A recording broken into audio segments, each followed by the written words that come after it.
ความเจริญในธรรมและความผาสุกทางใจจงได้บังเกิดมีกับท่านสาธุชนผู้เจริญในศีลผู้เจริญในธรรมทุกท่านพร้อมกันนี้ขอยกมือ10 นิ้วกราบอาราธนาเอาคุณพระแก้วเจ้าทั้ง3คุณพ่อคุณแม่คุณครูบาอาจารย์ผู้ประสิทธิ์ประสาทวิชาความรู้บุญศีลบุญทานที่ได้กระทำปั้มเป่งมาในอดีตและกำลังจะทำเวลานี้เสื้อวัดเสื้อวาเสื้อบ้านเสื้อเมืองพระสยามเทวาธิราชสิ่งศักดิ์สิทธิ์ทั้งหลายอันมีพระบรมธาตุเจ้าดอยสุเทพและครูบาเจ้าศรีวิจัยนักบุญแห่งล้านนาไทยเป็นต้นได้มาปกปักรักษาท่านผู้ฟังทุกท่านทั้งพระสงฆ์องค์เจ้าพระเนนเถรเจ้าและทั้งอุบาสกอุบาสิกาทุกท่านขอให้มีความสุขกายให้มีความสุขใจนานแสนนานได้เทินกาเลนะธรรมัสสวนังเอตัมมังคลมุตตัมมังมาแล้วเนอะมากูเจ้าอันอย่างมาเสียงก้องเสียงก้องเสียงมองต่ำเข้าเสียงตุเจ้าเทศนาธรรมมาถึงบ้านมาถึงเฮือนมาถึงในเฮือนมาถึงในสุดในมุ้งมาถึงในครัวไฟมาถึงห้องน้ำมาถึงในรถยนต์มาถึงกุฏิกุฏางที่ผู้ฟังทั้งหลายเปิดวิทยุรับฟังคลื่น 90.75 จุดปฏิบัติการมูลนิธิบุญญาภรณ์คลื่น 96 สถานีวิทยุพระพุทธศาสนาจังหวัดเชียงใหม่บอกว่าใกล้บอกว่าไกลถ้าเปิดวิทยุรับฟังแล้วจะได้ยินธรรมะทุกเจ้าตั้งแต่6 โมงไปถึง7 โมงหลังจากที่ได้รับฟังการสวดมนต์เจ้าทำวัดเจ้าจากวัดเจ็ดรินตำบลพระสิงห์อำเภอเมืองเชียงใหม่แล้วก็ต่อด้วยเสียงก้องเพื่อประกาศธรรมคำสอนของพระพุทธศาสนาถ้าว่าธรรมะบ่มาโลกาจะวินาศเป็นกรรมของหลวงพ่อพุทธทาสเปิ้นกล่าวไว้ คำว่าโลกาวินาศนี้บ่ได้หมายถึงว่าโลกคือแผ่นดินของเฮานี่จะวินาศโลกที่ว่านี้คือมนุษย์โลกคนเฮาจะโลภกันกันโลภเอาคณากาตาจ้างหวังความสุขใส่ตัวอย่างเดียวหวังผลประโยชน์ใส่ตัวอย่างเดียวบ่ได้หวังเพื่อคนอื่นที่อยู่แวดล้อมแล้วบ่ได้นึกถึงว่าเฮาอยู่ได้ถึงวันนี้เฮาอยู่ด้วยคนหลายคนหลายหลากหลายอาชีพหลายความคิดผู้ที่ปลูกสวนผักก็ต้องการขายให้คนซื้อกินคนที่ขายของก็ต้องการให้คนซื้อไปใช้มีก็ครูบ่มีนักเรียนก็บ่ฮู้ว่าจะไปสอนไผมีก็นักเรียนบ่มีครูก็บ่ฮู้ว่าจะไปเรียนหนังสือกับไผมีก็คนกะบ่มีคนซื้อบ่ฮู้ว่าจะไปขายให้ไผมีก็คนซื้อบ่มีคนกะบ่ฮู้ว่าจะไปซื้อที่ไหนโลกของเฮาต้องยึดกันอย่างอี้เพิ่งปะอาศัยกันโลกมนุษย์จะวุ่นวายเพราะคนเฮาบ่มีศีลบ่มีธรรมบ่ได้เจริญตามธรรมไปฝืนธรรมชาติกันคำว่าธรรมะนี่ก็คือธรรมชาติมันเป็นเชื้อใดก็คือเป็นเชื้ออันทำดีก็เป็นผลของความดีได้รับแต่ที่บางคนบอกว่าทำดีบ่ได้ดีเพราะอันใด เพราะไปหวังให้คนอื่นยกย่องสรรเสริญดีเจือนั้นดีเจือนี้อันนี้แหละจึงบ่ได้ดีเพราะไปหวังให้คนยกย่องสรรเสริญตาลเสาวิหารตาลจ่อฟ้าตาลป้านลมหวังให้คนยกย่องสรรเสริญก็เลยบักปรากฏผลเพราะว่าทำเพื่อหวังให้คนยกย่องทำอันใดให้คนเคารพนับถือการทำความดีนั้นดีเพื่อโลกดีเพื่อบ้านดีเพื่อเมืองเฮาเป็นคนดีอย่างคนแล้วก็ชื่อว่าเป็นทรัพยากรของชาติที่มีราคาแถมประการหนึ่ง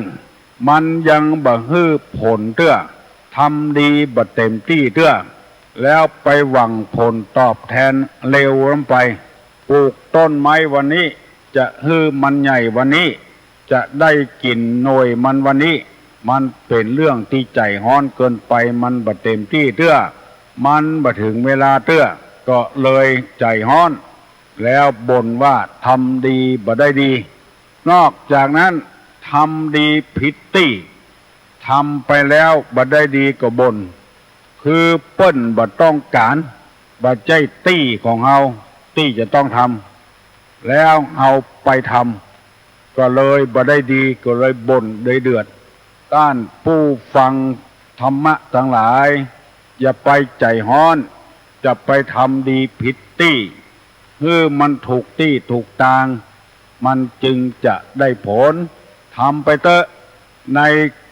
คำสอนพุทธศาสนาเป็นจะกล่าวไว้แน่นอน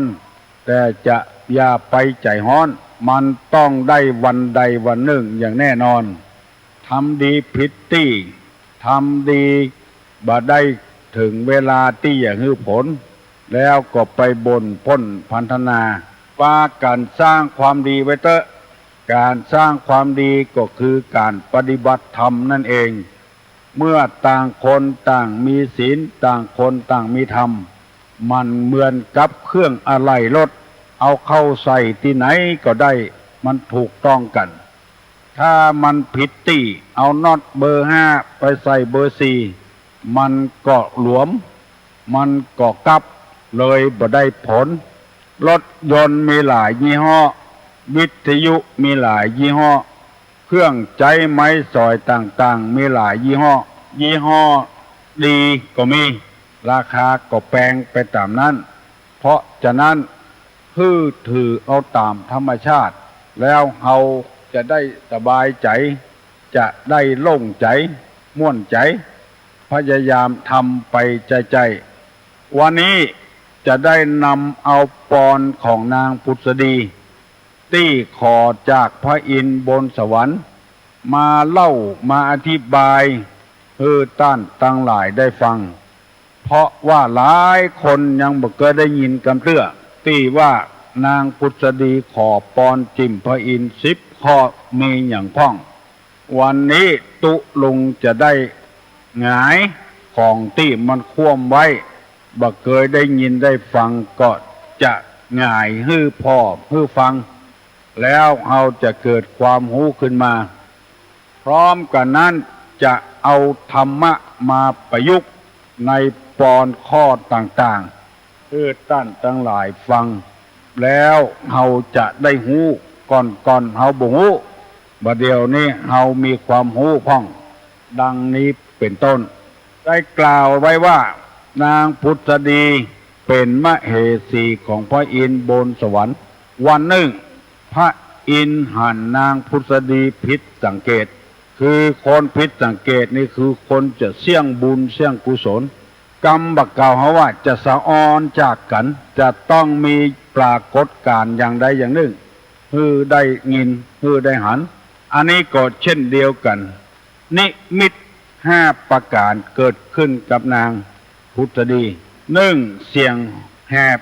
2. เหือออกที่เปิ้นฮ้องว่าเหือไข้ข้าวเนี่ยคนใกล้จะตายจะมีเหือไข้ข้าวออกเสียงแหบเหือออกหายใจฮ้อนหูดัง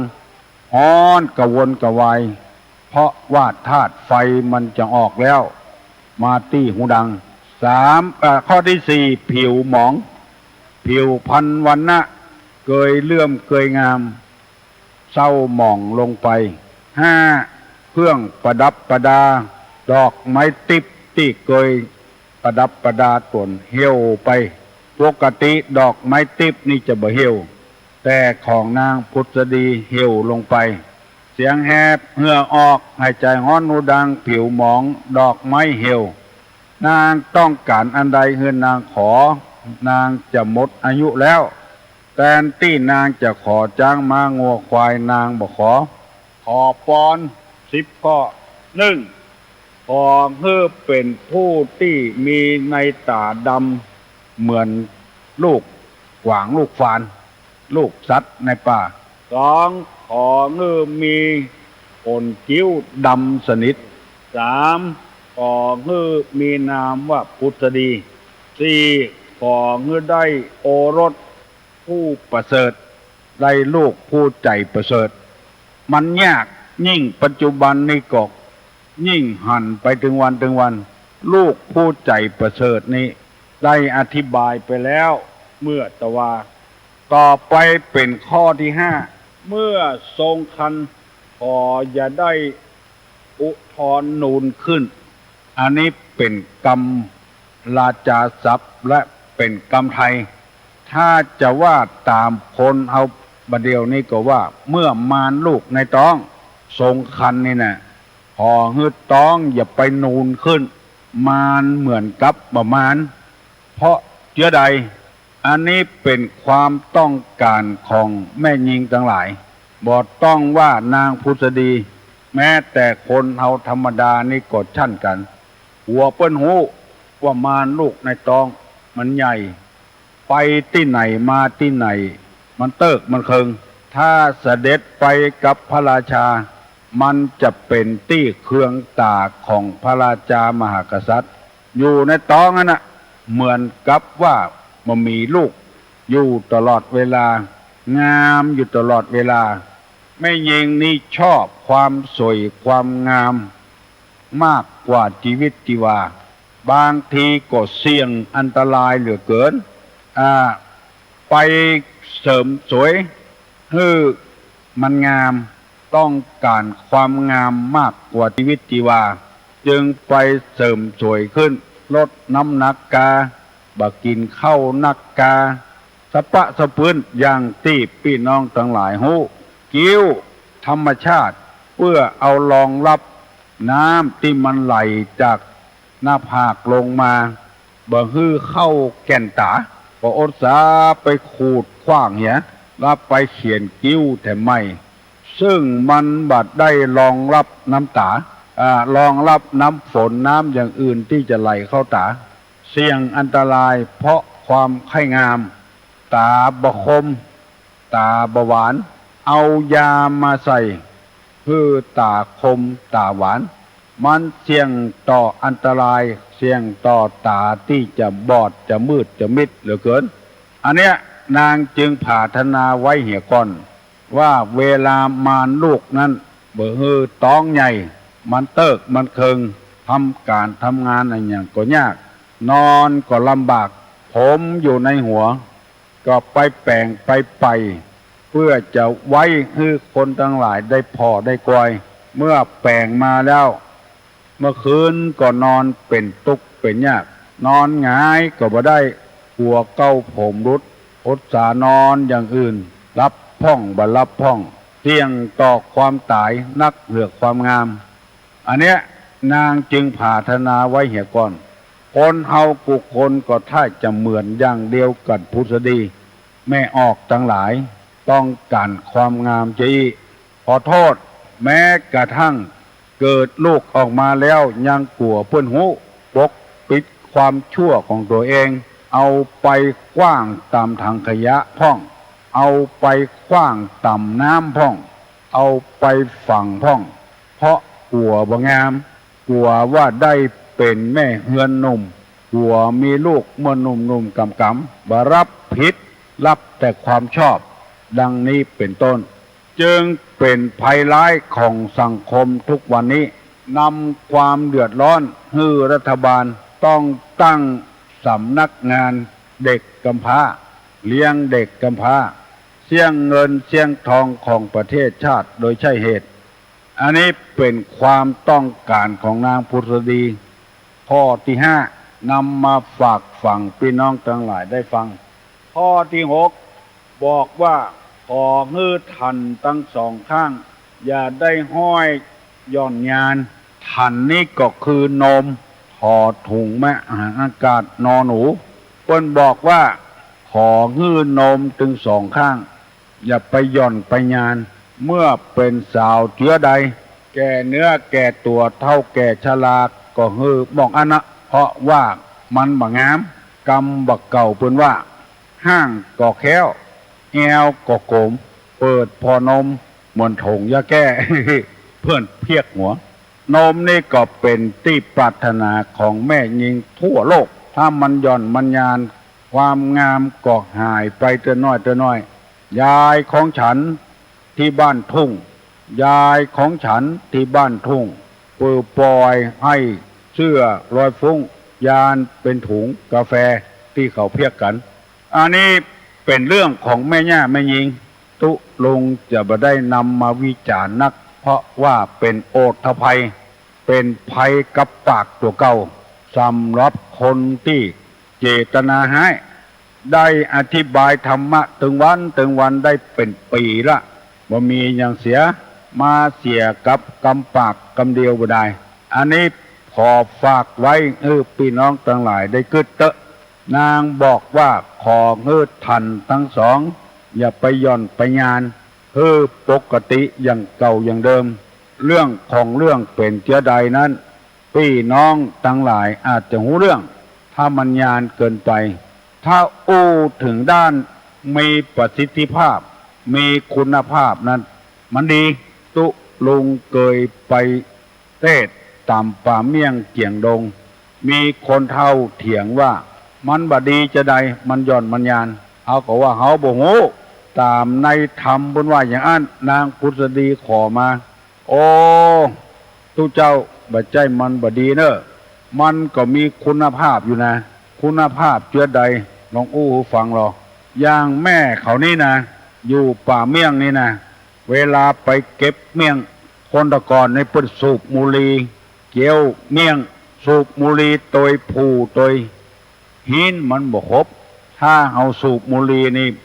มันกลัวควันบุหรี่เวลาเอาบุหรี่ไปโดยเอาไม้ขีดไฟไปโดยฝนตกฟ้าห้องเอาไว้ที่ไหนมันเปียกหมดเอาไว้ในหมวกก็เปียกอยู่เอาไว้ถุงเสื้อก็เปียกอยู่อย่างแม่ป้าเขานี่อยู่ในป่าเมี่ยงเนี่ยเวลาฝนตกฟ้าห้องมาบ่ต้องเดือดร้อนเอากับไฟกับบุหรี่ บอกให้อู้ละยัดเข้าปืนพุ่นรับรองว่าบุหรี่ก็บ่เปียกไม้ขีดไฟก็บ่เปียกมันเป็นตู้นิรภัยนะ อันนี้อู้ให้มันม่วนมาได้จะเป็นแท้เป็นจริงหมูคนเท่าเปิ้นอู้ฟังจะอันถ้าได้ตึงสองข้างนี่ตู้นิรภัยปราศจากภัยจากฝนบ่มีภัยบ่มีพิษอย่างกับฝนมันรักษาไว้อย่างดีแถมอย่างหนึ่งถ้ามันยานแก่เหลือแหงใจได้อยู่เวลาต่ำน้ำพริกต่ำไปลูกให้อยากกินนมจะมาตั้งหน้ากลัวพริกเข้าตาลูกก็เลยเอาแป๊ดไปตั้งหลัง คือลูกดูดอันนี้อู้ถึงคุณภาพนี่ก็คุณภาพแต่อู้ถึงความงามนี่ก็หมูน่ะเอกถ้าอย่างงามแต่อันนี้เป็นปอนข้อที่6มันมีแต่เนอะบาดใจอู้โมกอู้ลมนะอู้ฮือฟังมันเป็นคลายเครียดบ่ฮือไผ่ได้เครียดสำหรับคนที่จะว่าตุลงอย่างอู้อย่างอันก็มิ่งกำลังจะว่าละก็ตามใจเถอะเฮาบอกเฮอแล้วว่าคลายเครียดบ่ได้เฮาบ่มีเจตนาอย่างอื่นเฮาเป็นพี่เป็นน้องกันฟังกันไปที่ถูกก็ถูกที่ผิดก็ผิดอย่าไปกองผิดกองถูกกันมันเป็นป่าประธรรมเป็นบาปได้ทางจิตทางใจฟังเอาของดีๆดีกว่ามันจะได้สาระได้ประโยชน์อันนี้เป็นปอนข้อที่6ขอฮื้อท ทันทั้งสองข้างอย่าได้ห้อยย้อยย่อนงานอันนี้เป็นปอนของนางพุทธดีพอกับพญาอินทร์ที่บนสวรรค์แล้วยังแถมข้อที่7 8 9 10ยังแถม4 ข้อตุลงจะได้เอาไว้อธิบายวันหลังเพื่อให้พี่น้องทั้งหลายได้มีความรู้เรื่องปอนต่างๆปอนเหล่านี้เป็นความประสงค์ว่าถ้าว่าเฉพาะนางพุทธดีละแม่ยิงทั้งหลายทั่วโลกก็คงจะต้องการจะอีแต่จะสมดังความมักความปรารถนาหรือไม่อันนั้นเป็นเรื่องของการฟลุกเหมือนกับเฮาซื้อหวย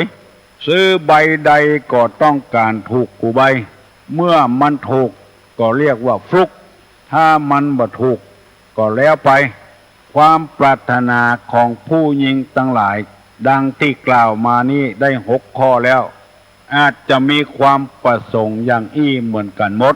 นำมาเสนอพี่น้องทั้งหลายให้มีความรู้ยิ่งขึ้นไปพร้อมกันนี้ให้มีผมดำให้มีคิ้วดำให้มีชื่อว่าพุทธดีขอให้ได้ลูกใจประเสริฐบ่ค่ำป้อบ่ค่ำแม่บ่ดาป้อบ่ดาแม่เกิดมาตึงจาดบ่ให้แม่ได้ผิดหวังลูกผู้ใจประเสริฐเอื้อเฟื้อเพื่อแผ่คนอื่นมีคันขอจะไปให้มันนูนขึ้นมีทันทั้งสองข้างบ่ให้มันหย่อนมันยานอันนี้นำเสนอไปแล้ว6 ข้อหวังว่าพ่อแม่พี่น้องท่านผู้ฟังทั้งหลายคงจะมีความรู้เรื่องนี้เตือนน้อยตุลงจะนำมาเสนอเตื้อข้อ2 ข้อนำมาเสนอเร็วลำไปโวยลำไปมันจะหมดไปเหี่ยก่อนเฮาจะบ่มีอย่างนำมาเสนอแต่เรื่องอื่นๆธรรมะนี่วันค่ำคืนห้องปีสุดปีแรงสุดแรงมันก็หมดเพราะอย่างที่เขาว่านั่นมันเป็นของจานแล้วมันเป็นของธรรมชาติมันเกิดขึ้นคนเดียวมันก็เป็นคนเดียวมันเฮาจะไปบังคับมันบ่ได้ที่เป็นของเฮาตึงวันนี้คือจิตใจอย่างเดียวความคิดจิตใจที่เป็นบุญเป็นบาปนั้นไปไหนก็เอาไปโตยได้สิ่งอย่างอื่นเฮาสมมุติมาได้ว่าเป็นของเฮามือของเฮาแขนของเฮาตัวของเฮามันเป็นเรื่องสมมุติแต่มันบัดใจของเฮามันเป็นของธรรมชาติสร้างขึ้นมามันเป็นของธรรมชาติพ่อแม่เฮานี่ก็เป็นธรรมชาติเป็นผู้สร้างธรรมชาติขึ้นมาคือตัวเฮาที่เฮาสมมุติว่าเป็นเฮาผมขนเล็บเขี้ยวหนังสมมุติกันทั้งนั้นถ้าเป็นของเฮามันบังคับได้ที่เฮาบังคับมันบ่ได้เพราะว่ามันเป็นอนัตตาบ่ใช่ตัวตนเฮาผมบ่ใครมันงอกมันก็จะงอกหัวเข่าบ่ใครมันปวดบ่ใครมันเจ็บมันก็จะปวดจะเจ็บคนเดียวมันไปตามธรรมชาติเหมือนกับรถยนต์พอจะขับมันก็ขับออกไปได้เลยมันบัดใจของเฮาบางทีก็ขัดข้องน้ำมันบ่มาพ่องสตาร์ทไม่พ่องยางหัวพ่องมันเป็นของธรรมชาติถ้าคนใดกึดได้อย่างที่ในพุทธศาสนาธรรมะในศาสนาบอกไว้อย่างอีคนเฮาจะบ่เบียดเบียนไผบ่จังไผบ่เดวโลกของเฮาคุกคุนยิงกันฆ่ากันถ้าจะว่าไปว่ามานี่มันหมดวาระหมดสมัยแล้วที่จะไปฆ่าไปแกล้งกันต้องหันหน้าเข้าหากันประสานงานกันอย่างที่ประเทศยุโรปเปิ้นว่าสหประชาชาติประเทศต่างๆรวมเข้าหากันค้าขายโดยกันถึงแม้จะเป็นต่างประเทศก็ตามมีความสัมพันธไมตรีต่อกันมันยังจะดีกว่าไปฆ่าไปแกล้งกันเมืองไทยเฮานี่ก็มีชีวิตมันเป็นของหายากมันหมดแล้วก็หมดเลย บ่ได้นึกถึงจี้ก็เลยรับจ้างฆ่ากันครูกำลังกำชับเขียนหนังสือสอนนักเรียนอยู่ก็ขึ้นไปฆ่ากัน โดยหวังผลประโยชน์อย่างเดียวเท่านั้นคือได้เงินได้สตางค์ที่เปิ้นจ้างกันเมื่อธรรมะบ่มาแล้วโลกาจะวินาศแน่นอนเปิ้นฆ่าเฮายิงเปิ้นแล้วก็หนีหัวเปิ้นยับไปใส่คอกอยู่หัวเปิ้นโตยฆ่าตัวเก่าอยู่และตัวบ่ได้นึกว่าตัวก็ฮักชีวิตเปิ้นก็ฮักชีวิตไปฆ่าไปแกงเปิ้นอย่างพักอย่างตาฆ่าที่เป็นศัตรูกันก็ยังแควนยังนักโทษประหารอยู่ต่อไปก็เหี้ยมโหดต้องประหารชีวิตคือมันหมดเชื้อหมดชาติไปเลยอันนี้คนดีคนจะทำประโยชน์ให้บ้านให้เมืองอยู่ไปฆ่ากันเพราะว่าธรรมะบ่มาถึงคนถึงใจโลกาก็เลยจะวินาศฆ่ากันไปฆ่ากันมาดังนี้เป็นต้นสัพพโลคาวินิมุตโตสัพพสันตาภวัตติโตสัพพเวละมติกันโตจตุวังภวะสัพพิติโยวิวัจจันตุสัพพโลโกวินัสตุมาเตภวะตวนตะลาโยสุขีติคายุโกภวะอภิวาธนาสีลิสะนิจังวุธาปจายโนจัตตาโลธรรมาวัฏันติอายุวันโนสุขังปลัง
พี่นายน้องที่เคารพทุกท่านครับ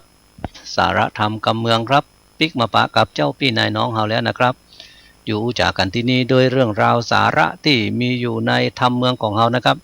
วันนี้เฮาก็ปิ๊กมาอู้จากันกับนันทิกาบ่าวน้อยครับทำข้าวที่ปนานอินโตมชัยชมพูของจังหวัดเชียงรายได้เรียบเรียงเอาไว้นะครับเนาะผมเอาเนื้อหาสาระที่มีอยู่ในธรรมเนี่ยนะครับมาเล่ามาอู้มาจ๋าให้กับเจ้าพี่นายน้องของเฮาได้ฟังกันนะครับฟังกันต่อครับประเดี๋ยวนี้นะครับเนาะตับจากเมืองพันธุมดีนะครับมาเผียวละเจ้าป่อปัญญาพันธุมราชครับประเดี๋ยวนี้นะจะได้บ้านได้เมืองปาราณสีแล้วลูกโอ้ปาราณสีจะเป็นยอมกันง่ายๆจะได้นะครับเนาะหมู่อำมาตย์เก้าขุนเก้าแกมเมืองตั้งหลายเนี่ยนะครับเนาะก็ปากันมาอู้มาจ่าสู้กะหมู่เฮาจะไปกลัวบั้นหยังนี่นะ ของเฮาก็ตึงมีลูกธนูไฟปืนธนูใหญ่ปืนไฟนะตึงเอาหมอกดีลูกใหญ่ปืนปิดใส่ยายำเฮามีหนำบ่ไรเอามานะหมู่เฮาเอามาคือมันหมดมันเสี่ยงจะบอกหมอกสักกะไม้นะเกียมตับกันนะครับเนาะห้องหมู่ทั้งหลายโลดนะครับตีก้องล่ะตีกระลกละกับประเด็นเนี่ยนะครับเนาะเอิ้นกันมาหรอกปะโถคนในบ้านในเมืองนะครับเนาะจะบอกหมอกไว้สักกะมันจะสักหมอกใดเหียนี่หายนะทีนี้อันหมู่นี้ห้องกันมาละนะครับเนาะเอิ้นกันมากับข่าวที่มันเอิ้นกันมานี่นะประเด็นนี้นะพดไปแผ่วบ้านป่อเศรษฐีไปลูกพอพดไปแผ่วบ้านป่อเศรษฐีเนี่ยนะครับโหก็อันบ่อ้ายนันทิกาอยู่นี่ลูกนะครับตึงตับของมันแถมว่าเป็นหมื่นนะครับประเดี๋ยวนี้มันเข้ามาตั้งในหัวในเวียงกันลูกเพราะว่าอันได้เจิญกันเข้ามาลูกนะครับเนาะโอ้พอเข้ากันมาแล้วเนี่ยนะครับเนาะพอมาหูข่าวแต่อันกะโหมันจะมีตับมีศึกจากปุ่นโลกพันธุมดีมาลุ่นนี่นะ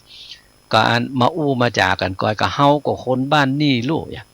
โอ้แล้วเฮาจะมาปล่อยให้คนที่อื่นที่ไก่เปิ้นมันเนี่ยเฮาอย่างอีมันจะไปได้ยังไงนี่หายน่ะเสียบ้านเสียเมืองของเฮากับเสียชื่อเสียเสียงของเฮาหมดกายน่ะ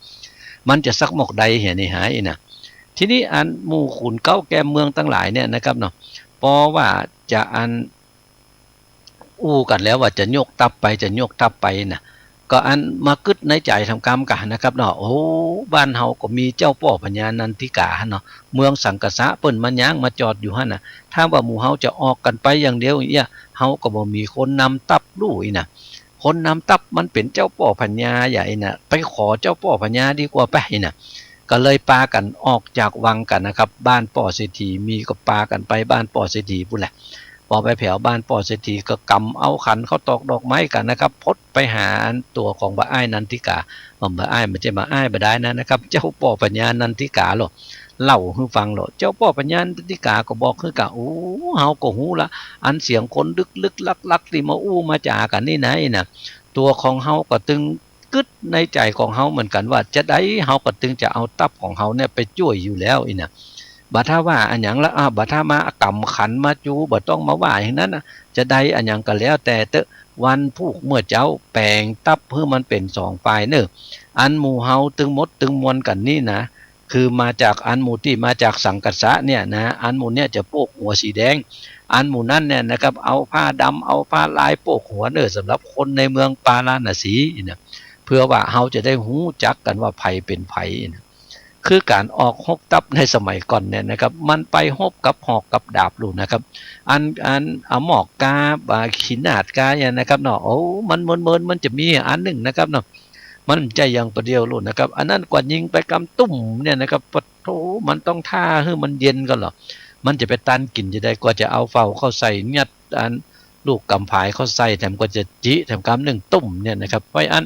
มี10บอกว่ายิงได้หมดกำแต่อันนะครับเนาะถ้าให้มันเย็นเนี่ยก่อนนั้นถึงจะใส่ได้นะครับก็จะอันเนี่ยนะครับอันนี้ก็บอกให้ฟังกับเกียมกันเอาไว้เนยนะวันพูกเมื่อเจ้าเฮาจะเป็นคนนำตับไปคนเดียวบัดทักหัวอันอย่างไงนะจะไปก้อยสกรรมมาบอกหมอกสกรรมมันจะสักหมอกใดอ่ะนะ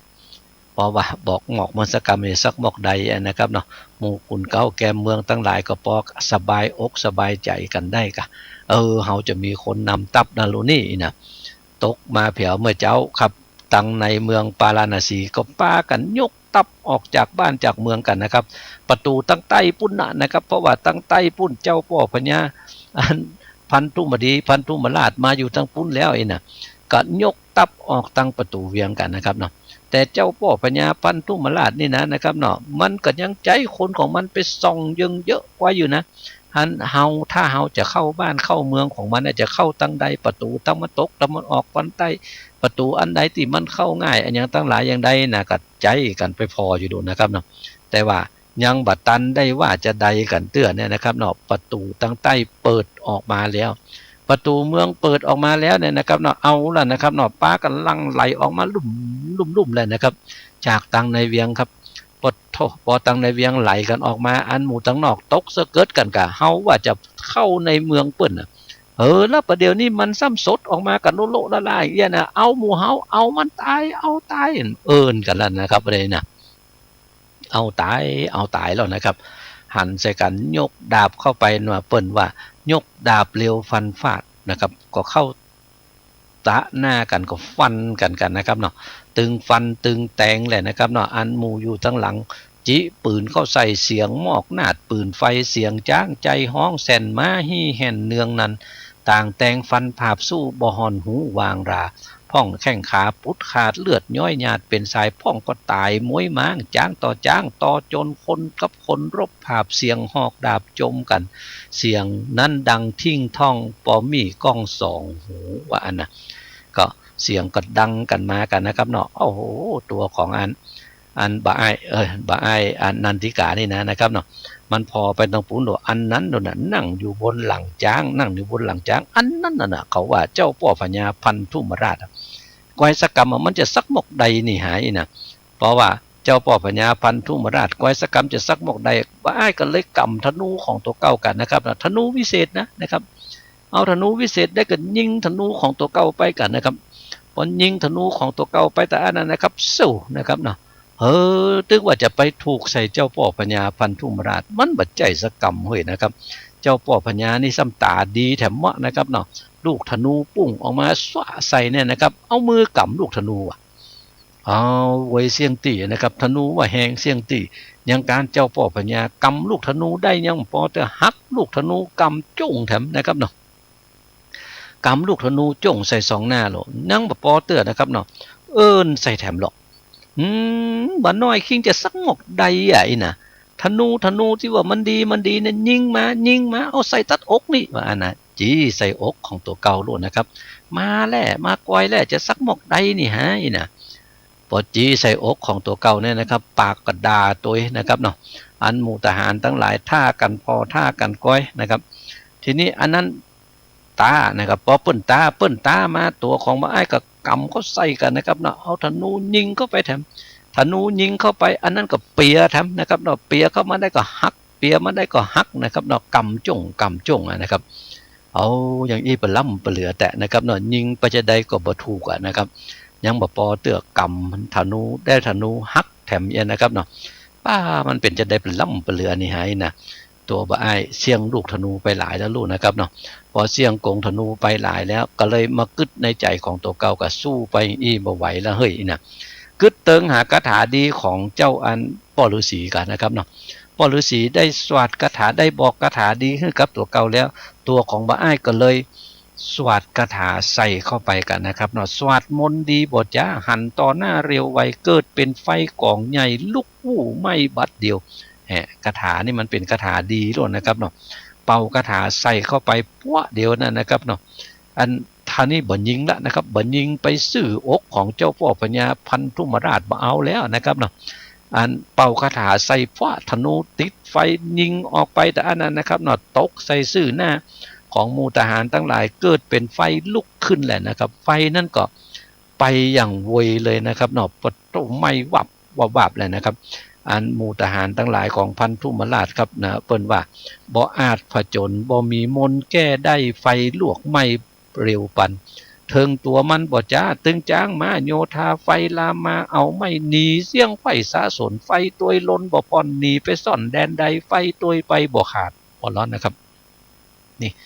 มันไฟที่มันเป็นมนต์ลุ่นนะครับเนาะมันตึงไล่ตัวเข้าไปมดจะไปซ่อนอยู่ในห่มใดนะครับเนาะเจ้าป่อพญากะนะครับเนาะส่วนว่าเจ้าป่อพญาอันพันธุมราชนั่นนะครับเนาะตึงเสนาหน่วยใหญ่ตายเสี่ยงไฟจุคนโอ้บัดตันได้อย่างดีสักกรรมเฮ้ยอย่ามาตายง่ายตายได้ก็โม อันนี้ก็ว่ามีคาถาดีแล้วนะครับเนาะเจ้าป่อพญาพันธุมราชโดนไฟวาบตายไปเห็นแล้วอันหมู่ทหารที่มันโดนไฟวาบตายไปแถมเนี่ยนะครับเนาะอันหมู่ที่เหลือมันตึงเอาละนะครับเนาะสวะดาบได้กันลุ่นแล้วกันนะครับเนาะไฟมันไล่มาตัวก้นลุ่นหนีกันและอันหมู่ตั้งนี้นะครับเนาะอันหมู่ตั้งนี้ก็โฮกันใส่สาวๆแหละนะครับนี่เปิดว่าตับในเวลาที่มันฮบกันนี่มันเป็นเยอะนะครับเนาะอันใดหมู่ใดที่มันมีใจนี่นะครับเนาะปัทโรโฮห้องไล่ตัวก้นกันไปแหละนะครับเนาะพอโห่ห้องไล่ตัวก้นอันหมู่การนี่มันถึงฝั่งล่นนะพอนั้นล่นอันนี้ก็ไล่อันนี้ไล่อันนั้นก็ล่นนะครับเนาะเพิ่นว่าได้ยินเสียงตัวก้นมาลุ่มๆล่ำๆนี่มันถึงอยู่บ่ได้เหลียวพ่อบ่ได้ย่ำพอนะครับเนาะ กลัวเขาจะมาตันตัวเก่ากันนะครับสเตอร์เสียงหมู่เดียวกันแต่ล่นตัวก้นนะครับมันยังกึดว่ามันเป็นเสียงหมู่ฆ่าศึกศัตรูอยู่นะล่นเอาตั้งหน้าเป็นหมายนะครับล่นไปนั่นก็มาตัวก้นอยู่ลุบอยู่นั่นนะครับนะนี่คนเฮาสเตอร์มันก็เป็นอย่างนี้นะครับเนาะยามมันกั้งตายนี่นะครับมันตึงอย่างว่านะครับว่าจะได้ก็ตึงไม่ได้ครับกลัวแตะนะครับเนาะหมู่ตัวเก่าบ่ใจนะฮานะคิงนะมันตึงฟังเสียงบ่ฮาบ่คิงอย่างนั้นนะครับเนาะเอาตั้งหน้าเปลี่ยนหมายไปนะอิดโหฮาจะเตือจะมาตายย้อนหมู่เดียวกันนี่อีกก็มีนะครับเนาะปิกกันไปแล้วนะครับตายกันไปแล้วนะครับเนาะในส่วนของเมืองพันธุมดีนะครับเนาะเจ้าป่อพญาพันธุมราชตายกันไปแล้วนะครับย่างกันก่อนนะครับก็เดี๋ยวเราฟังเพลงกันสักเพลงก่อนดีกว่านะครับเนาะก็เดี๋ยวเราก็ปิกมาอู้จ๋ากันต่อนะครับเนาะฟังเพลงก่อนครับเจอเลยครับ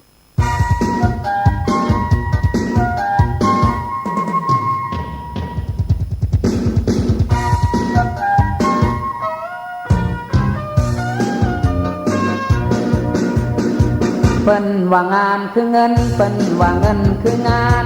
ถึงจะขี้คร้านต้องทนทำงานแลกเงินอย่าให้ยะนาก็บอกกับมาพุดตื่นเหลือเกิน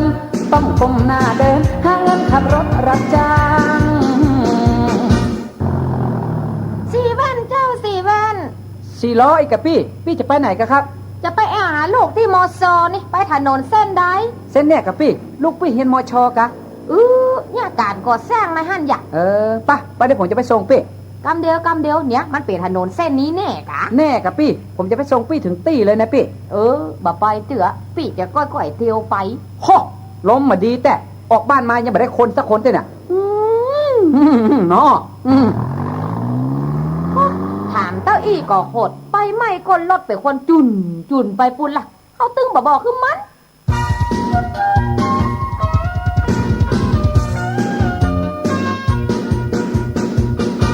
ขับรถรับจ้างก็มาติดข้างก้าเจ้าเวรกรรมของเฮาต้องเอาอย่างใดเฮียอย่างมาดูทีวีหันเปิ้นตีมวยคงร่ำรวยสตางค์เท่าแก่นายห้ามอบทั้งสตางค์และสร้อยคอสวัสดีครับวันหน้าผมแล้วเต้าลูกยำเตาขอมาสมัครเป็นนักมวยในสังกัดลูกพี่จะได้ขอครับ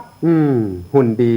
หน่วยก้านดีเคยชกมากี่ครั้งแล้วหลายตัวแล้วครับบอกว่างานวัดงานวางงานปล่อยหลวงงานฤดูหนาวงานที่คนจัดดังๆอย่างโอเอฟิล์มทานินกับอีผมตีมาหมดแล้วครับ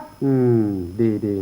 ขนาดตีข้ามเขตผมก็ตีมาแล้วนะครับอย่างเจียงไฮ้พะเยาลำปางหน้าดิสโก้เทคดังๆอย่างหงทองอีลำวงพานทองอีผมตีมาหมดแล้วครับแล้วมวยไทยหรือมวยสากลเนี่ยมวยหมู่ครับโอ้ยไปนี่มาอันธพาลแล้ว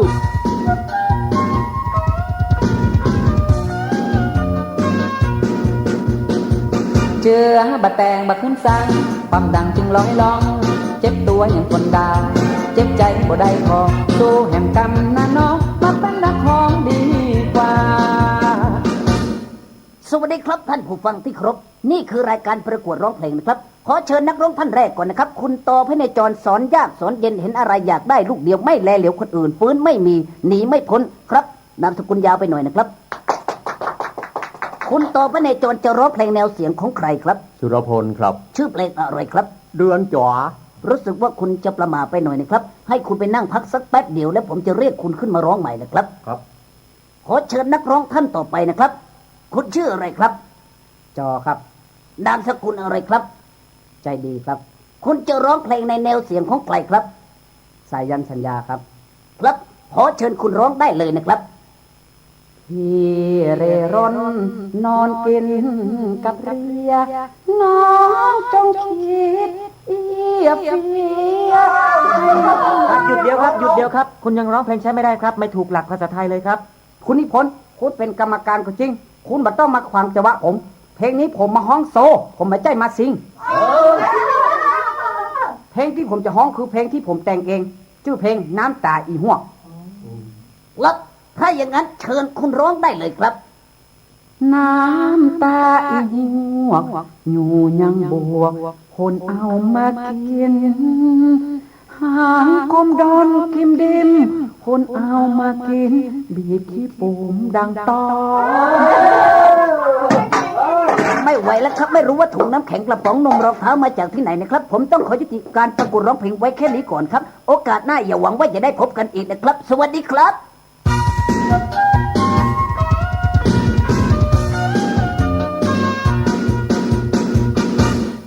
นะครับเนาะฟังเพลงกันไปแล้วปิกมาอู้จากันต่อครับสาระธรรมกำเมือง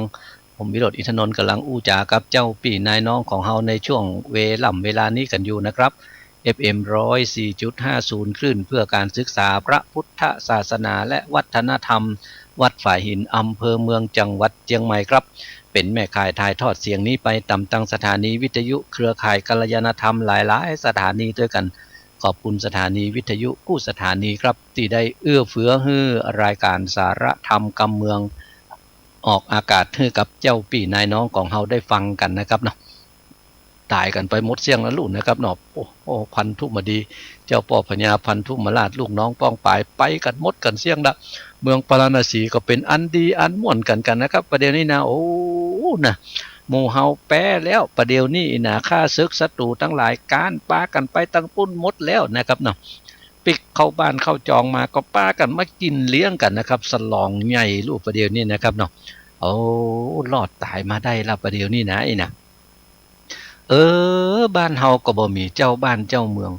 หมู่ทั้งหลายก็ปากันมาอู้มาจากันกะเสนาเก้าทั้งหลายเนี่ยนะครับเนาะแล้วเฮาเนี่ยนะตอนมาฮบประเดี๋ยวนี้เฮาก็มาได้ตัวของเจ้าป่อพญานันทิกาเนี่ยนะถ้าเฮาทั้งหลายไปช่วยกันขอเอาเจ้าป่อพญานันทิกามาเป็นเจ้าบ้านเจ้าเมืองของหมู่เฮาเหียนี่นะโอ้มันก็จะดีกะไอ้นะก็เลยปากันแต่งขันเขาตอกดอกไม้กันนะครับเนาะปากันไปบ้านของอันป่อเศรษฐีไปบ้านที่อันป่อพญานันทิกาอยู่พุ่นนะครับเนาะไปแผ่วแล้วเนี่ยนะครับก็เป็นเล่าเรื่องให้ฟังกะบ้านใดเมืองใดมันบ่มีเจ้าป่อพญามันอยู่บ่ได้ไหนนะอย่างเอี้ยหันก็เพราะว่ามันบ่มีเจ้าบ้านเจ้าเมืองแต่อันน่ะนะเจ้าเมืองทั้งหลายเนี่ยเขาก็จะปากันมาลู่มาเอาไหนนะประเดี๋ยวนี้ขอเตอะขอว่าฮับขันอันนี้ขอให้เป็นเจ้าบ้านเจ้าเมืองที่นี่เตอะไหนนะอันตัวของนันทิกาก็เลยบอกให้ฟังกับเฮาจะไปฮับได้จะได้ประเดี๋ยวเนี่ยนะเฮาอยู่สังกัดสะพุ่นลู่อีนะสังกัดสะพุ่นน่ะพอนี้ละเมียเฮาก็คนสังกัดสะพุ่นลู่จะมาฮับมาอยู่ที่นี่โอ้แล้วตั้งพุ่นจะฮื้อไผพอล่ะอีนะโอ้บ่เป็นหยังพอถึง2บ้าน2เมืองก็ได้อีนะพอ2บ้าน2เมืองช่วยกันอยู่ช่วยกันพอไปเอี้ยก็ขอเตอเหนื่อยนะอันนี้จะบ่ใครฮับแต่หมู่นี้ก็มาลู่ขออยู่ติ๊กๆนะครับเนาะขอติ๊กๆมันได้อย่างเหลือแกบอกให้ป่อเศรษฐีใจแหละปู่ป่อลุงอันป่อเศรษฐีช่วยอู้กับลูกบ่าวกำแดนะอันป่อเศรษฐีก็ฮู้เนี่ยได้นะครับเนาะก็อู้กับลูกของตัวเก่าก็โอ้ลูกเฮยคนมันมีที่เปิ้งเฮาก็คนบ้านนี้น่ะไอ้น่ะฮับขันเอาไว้เหียอยู่ตั้งนี้พ่องอยู่ตั้งปุ้นพ่องเตจริตที่ของเฮาคนทั้งหลายได้ฮู้ได้หันแล้วบัดทักกัวละน่ะไอ้น่ะได้ยินกำป่อของตัวเก่าว่าอย่างอันแล้วเนี่ยนะครับเนาะตัวของบ่อ้ายก็เลยดักกันนะครับเนาะอันป่อว่าแล้วดักเป้งเย็นไว้เนี่ยนะครับเนาะฮู้กันแล้วหมู่ทหารหมู่นั้นก็ฮู้ดูอันคำว่าดักเนี่ยนะครับก็ฮับกำแล้วก็เลยเอาขันดอกเข้าไปเกณฑ์แหละนะครับ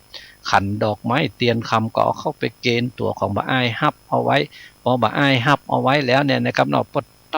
ตึงโหตึงห้องกันแล้วนะครับหมู่เจ้าบ้านเจ้าเมืองทั้งหลายม่วนอกม่วนใจแล้วนะครับเนาะได้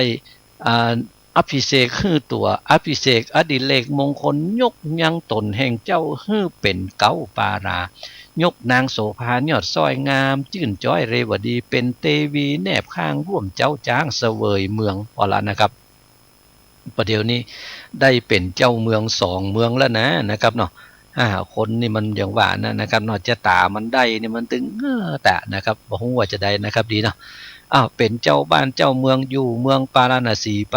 ได้มาปีปลายแล้วนะครับโอ้ตัวปีปลายเอาทำละนะครับเนาะเหมือนกันนะครับเนาะเลวดีครับประเดี๋ยวนี้นะมองซอกตอกทำละนะครับเนาะพอเลวดีมองซอกตอกเนี่ยนะครับนันทิกาหันใส่เป็นจะได้น้องเหยอยู่บ้านเพบ่ม่วนบ่งั้นไกลนะยังมาเงามันง่อมมันเงาจะได้ไกลนะ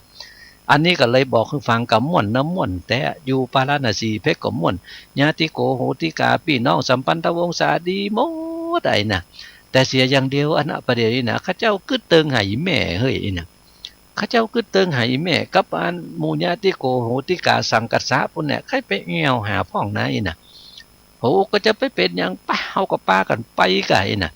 ก็เลยปาเอาตับของตัวเก่าก็ตับของตัวเก่าก็ตีลูกอันสังกัสสะพุ่นมาก็จะเป็นหมื่นแล้วนะครับเนาะ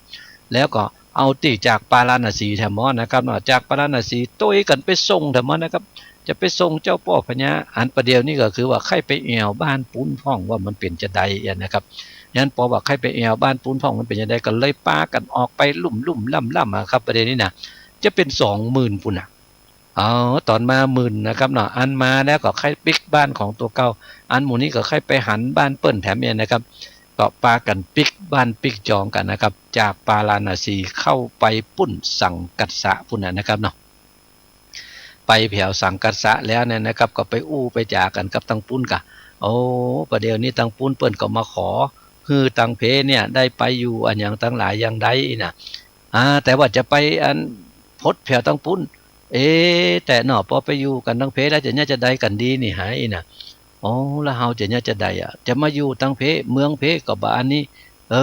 ไล่กันไปไล่กันมาก็เลยบอกคือกะว่าอันเอาตัวของป้นลุงของเลวดีเนี่ยเป็นเจ้าบ้านเจ้าเมืองของสังกัสสะนี่หน่อยน่ะมันจะได้อีได้ก็แล้วแต่เตอะหมู่เฮาก็ถึงจะโยกตับมาช่วยกันอยู่พอตั้งเพกันแล้วกันเตอะแต่ว่าที่ตั้งปุ้นเนี่ยมันละบ่ได้มันบางตันปาราณสีบ้านใหญ่เมืองใหญ่ก็จำเป็นได้ปิกไปอยู่บ้านปุ้นเนี่ยก่อนนะอันปุ้นมันเป็นบ้านเก่าตัวอันตรงนี้เฮาละกันไว้อีกก็ได้น่ะขออันป้นลุงช่วยพ่อช่วยก้อยหน่อยน่ะตังปุ้นก็ฮับกันไปกันนะครับนะพอตังปุ้นฮับป้นลุงอยู่ไปแล้วปาเลวดีปิกมาปาราณสีเหมือนเก่าเลยนะครับเนาะอยู่กันไปกินกันไปม่วนกันไปนะครับเนาะตามภาษาของชีวิตของคนเจ้าโลกครับอยู่ไปอยู่มาจนว่าเสี่ยงอายุไขของตัวเก่ากันนะครับตายไปก็ได้ขึ้นไปเกิดอยู่บนสวรรค์ชั้นฟ้ากันหมดเลยนะครับเนาะอันคนที่เนี้ยดีทำดีนะครับตายไปก็ขึ้นไปเกิดอยู่บนสวรรค์ชั้นฟ้าอันคนที่เนี้ยบดีตายไปแล้วก็ปุ้นกันนะครับตกมอนหกปุ้นกันนะครับเนาะก็อันนันทิกาบ่าวน้อยครับนะครับก็ล่ำกันมาก็จนมาเพียวที่สุดที่ซ้อยกันนะครับเนาะเมื่อตายกันไปแล้วเนี่ยนะครับเนาะที่นี้ตามธรรมดาของธรรมที่มันเป็นธรรมข้าวธรรมชาดกเนี่ยนะครับในเวลาที่พระพุทธเจ้าเอามาเล่าเรื่องให้กับตู้เจ้าทั้งหลายฟังแล้วนะครับเนาะผู้เจ้าก็จะมาจ่าเพียบเตรียมเอาไว้ตัวนะครับว่าภัยเป็นภัยกันเช่นในสมัยจาดนั้นมาจนพดแผ่วประเดี๋ยวนี้นะพระเจ้าก็เอามาเล่าให้กับตู้เจ้าทั้งหลายฟังกันแถมด้วยว่าอันว่าตัวของอันยักษินีในการนั้นยักษินีที่มันกินไปจะเป็นร้อยนะครับเนาะไม่ใช่ยักษินีตนเดียวนะครับเนาะมันมีปูยักษ์ตัวลูกนะครับปูยักษ์ตัวเนี่ยยักษ์ตัวนั่นนะครับเนาะแต่ว่าเอามาบอกกาปูยักษ์อย่างเดียวปูยักษ์นั้นเนี่ยยักษ์นะครับเนาะยักษินีตัวเดียวยักษินีนั้นเนี่ยนะครับตายไปเช่นในสมัยจาดนั้นนะก็คือหากมาได้ตัวของนางจินจามานวิกาในกาละบัดนี้จินจานี่ยังจำกันได้นะครับเนาะอันเนี้ยนะครับเนาะเปิ้นว่าถ้าเป็นแม่หญิงนี่บดีเสียงตี้เนี่ยตึกจินจานั่นนะครับเนาะส่วนว่าเจ้าพ่อพญาอันเมืองอันพันธุมบดีเจ้าพ่อพญาพันธุมราชนั่นนะครับเนาะเจ้าพ่อพญาพันธุมราชที่ยกตับมาปาราณสีเนี่ยนะครับมาโดนไฟลวกตายเห็นนะก็คือหากมาได้ตัวของเทวทัตเถนในกาละบัดนี้ถ้าอันใดผู้ชายคนใดบดีเนี่ยมันตึงมาโตกเทวทัตนั่นนะแต่ถ้าหากว่าไม่ยิงบดีก็จินจ๋านั้น2คนเนี่ยนะครับเนาะเล่ากันสุดเตี้ยนะครับอันคนบดีเนี่ยเพราะว่าได้มาเป็นมารตัวใหญ่ให้กับพระพุทธเจ้าดูนะครับเนาะอันนี้ก็อันตึง2นะครับเนาะตึงอันยักษ์กับตึงตัวของเจ้าพ่อพญาพันธุมราชครับเป็นจินจามานวิกากับเป็นเทวทัตครับส่วนว่าตาพระโสดาบสอันที่อันตัวของพระอ้ายไปอยู่ตัวนั่นนะครับเนาะแล้วเป็นคนสอนมนต์วิเศษอย่างทั้งหลายฮื้อนั่นนะครับเนาะอันในกาละบัดนั้นคือหากมาได้มหากัสสปะเถระในกาละบัดนี้มหากัสสปะนี่เป็นพระเป็นตู้เจ้าที่พุทธเจ้าไว้เนื้อเชื่อใจนะครับเนาะไว้เนื้อเชื่อใจอายุแก่เหลือพุทธเจ้านะครับแต่ว่าเป็นคนที่พระพุทธเจ้าเนี่ยนะครับตัวใหญ่พอๆกับพระพุทธเจ้าแลกสังฆาติกับพระพุทธเจ้าได้แล้วมหากัสสปะเนี่ยนะครับหลังจากที่พระพุทธเจ้าตายแล้วเนี่ยนะครับก็มาเป็นคนมา อันทำสังคายนาเป็นเก้าเป็นปูนะครับทำสังคายนาให้พระศาสนาสืบต่อไปได้นะเพราะฉะนั้นอันปฤษีก็คือหากมาได้มหากัสสปะส่วนว่าพญาอินขุนอินตาเจ้าฟ้านั่นนะครับเนาะที่อันเอาอันดาบกล้าคมใส่กงธนูใจติบเตดเกิบวิเศษเจียงคานนั่นนะครับเนาะเอามาฮื้อกับตัวของพระอ้ายนะพญาอินนั้นไซคือหากมาได้พระอนุรุทธะเถระในกาละบัดนี้แหละอนุรุทธะนั้นเป็นญาติโกโหติกาเดียวกันกับพระพุทธเจ้าครับอันนี้มีตาติบลูกนะครับเนาะถ้าพญาอินเนี่ยนะครับเราฟังเรื่องราวทั้งหลายมาเนี่ยนะครับเนาะถ้าว่าทำข่าวเรื่องใดมีพญาอินก็จะได้กับพระอนุรุทธะเนี่ยนะครับเนาะส่วนว่าเจ้าป่อพญาสังกัสสะก็คืออันตนมรู้นี่นะครับเนาะที่เป็นอันป่ออุ้ยป่อลุงของเลวดีนะครับเนาะก็คือว่าหากมาได้ตัวมหาอานันทเถระในกาลบัดนี้ก็มาเป็นอันคุลุอุปถากนะครับของพระพุทธเจ้านะครับอานนท์นั่นนะครับเนาะสุภธนะเศรษฐีในกาลบัดนั้นก็คือหากมาได้ตัวของพญาสลีสุโธธนะในกาลบัดนี้ก็อันสุภธนะนี่ก็เป็นป่อเศรษฐีนะครับป่อของนันทิกานะครับเนาะสุขาวดีคือนางสุขาวดียอดซอยแม่เจ้านาดน้อยนันทิกาในกาละนั้นไซคือหากมาได้นางสลีมหามายาแม่แห่งตถาคตในกาละบัดนี้เลวดีส่วนว่านางเลวดีนั้นไซคือหากมาได้ตัวของยโสธรางามแง่ตนเป็นแม่แห่งเจ้าราหุละในกาละบัดนี้แลเสสาปริสาอันว่าคนทั้งหลายที่เหลือนั้นนะครับต่อเสนาอัมมาทั้งหลายที่มันเหลือนั่นนะครับเนาะก็คือหากมาได้ปริสัตทั้งสี่คือภิกขุภิกขุณีอุปาสกะอุปาสิกาแห่งพระตถาคตในกาละบัดนี้แลนันทิการาชาส่วนว่าเจ้าพญานันทิกานั้นไซก็คือหากมาได้ตนกูตถาคตตนเป็นที่จังที่เปิ้งแก่โลกทั้งสามในกาละบัดนี้แลว่าอันนั้นนะครับตุมเหมภาวันตาตั้นตั้งลายมวลหมู่อันมานั่งอยู่ฟังธรรมจุงจักจำจื่อไว้แล้วเลือกใส่เอาในบทบาทใดเป็นปีจุงละไว้ที่อารามบทใดงามควรใจจุงจำไว้สอนตัวเพื่อเป็นขัวเตียวไตปันรอดไกเนรปานมันฮือตานอย่าขาดอย่าประมาทเสียสินมันอาจินกึดฮอดอย่าละตอดภาวนามันอดสาเตือนน้อยบุญจักก้อยมีนำจักนำส่งยูฮือได้อยู่เจยบานขออาจารย์ปู่ป้าพร้อมทวนนายิ่งใจมีหลวงหลายหนุ่มเท่าจุงเตี้ยงเต้าสวัสดีเจตนามีไข่ใดหรือมักไฟอันใดจุงสมใจกูเชื่อสมไฟเอื้อจุปการแดดเตอนิติตังขีญาสังวันนาวิเศษจาห้องเหตุนันทิกาบ่าวน้อยก็บังโกมสมเลสระเดชจบเรื่องนันทิกาบ่าวน้อยเอาไว้กันแต่อีนะครับเนาะเตือนหน้าเตือนตาเอาเรื่องใหม่มาเล่าให้กันฟังแถมนะครับเนาะวันนี้ผมวิโรจน์อินทนนท์ขอล่ำลาเจ้าพี่นายน้องของเฮาไปด้วยเวลาเพียงแต่อีก่อนนะครับโชคดีมีใจเป็นของเจ้าพี่นายน้องเฮาอยู่ผู้นายคนครับสวัสดีครับ